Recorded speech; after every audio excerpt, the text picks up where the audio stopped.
2 atau 3 tahun belakangan ini, kawan-kawan pasti merasakan di bisnis atau di usaha bahwa tantangan yang kawan-kawan hadapi cukup tinggi. Ada mungkin 3 tips yang saya akan bagi atau share bagaimana cara untuk menghadapi kondisi seperti saat ini.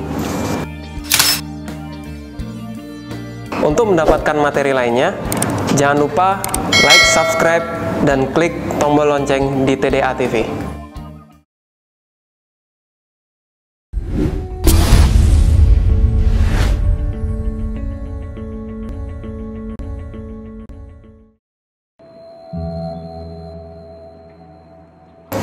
Assalamualaikum warahmatullahi wabarakatuh. Bertemu kembali dengan saya Ibrahim Muhammad Bafagi. Saya dari TDA Bandung. Bisnis saya bergerak di industri kreatif, terutama di bidang fashion. Kawan-kawan, 2 atau 3 tahun belakangan ini, kawan-kawan pasti merasakan di bisnis atau di usaha bahwa tantangan yang kawan-kawan hadapi cukup tinggi.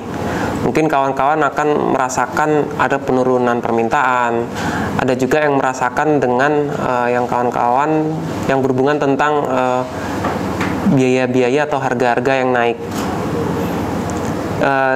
Kita juga tidak tahu apa yang akan kita hadapi di tahun 2020 ini atau mungkin tahun 2021.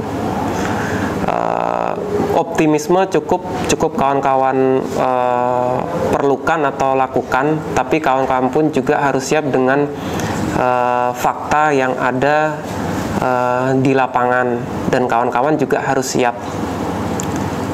Bisa jadi di tahun 2020 ini tantangannya lebih tinggi lagi tahun 2019.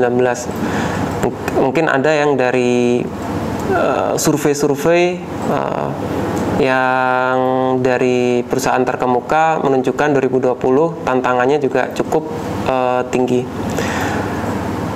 Maka dari itu fakta ini tidak bisa kita tutup mata gitu ya. Ada mungkin 3 tips yang saya akan bagi atau share bagaimana cara untuk menghadapi kondisi seperti saat ini. Yang pertama, kawan-kawan cash di usaha kawan-kawan harus ada. Berapa besarnya? Kawan-kawan harus mengalokasikan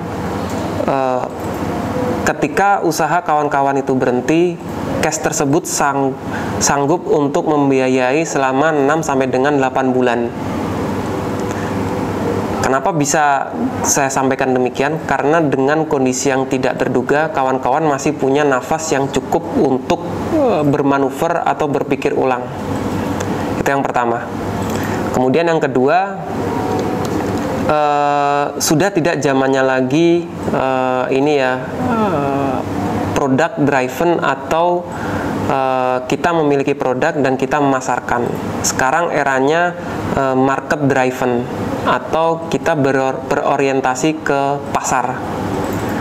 Kita harus mendekat dengan pelanggan-pelanggan kita mencari tahu bagaimana apa yang dibutuhkan oleh pasar, dan dari situlah kita akan mendapatkan sesuatu hal, produk-produk atau jasa yang ternyata pasar tersebut membutuhkan di era sekarang ini.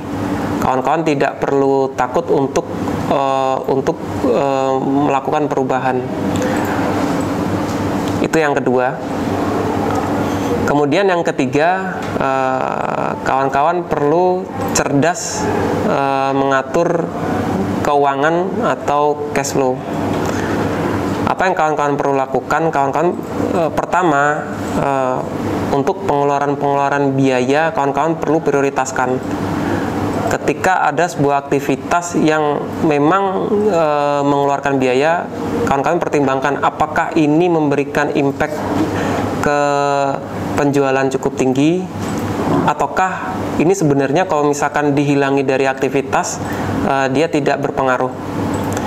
Dari situ ketika kawan-kawan memprioritaskan atau mengurutkan biaya-biaya tersebut, kawan-kawan akan bisa memotong biaya-biaya yang tidak berkontribusi ke keuntungan atau ke penjualan. Dengan hal kawan-kawan melakukan efisiensi ini, maka kawan-kawan bisa memotong keseluruhan biaya yang tentunya kawan-kawan akan mendapatkan untung yang masih sehat. Nah, demikian 3 tips dari saya menghadapi kondisi di tahun 2020. Terima kasih. Wassalamualaikum warahmatullahi wabarakatuh. Kolaborasi untuk negeri.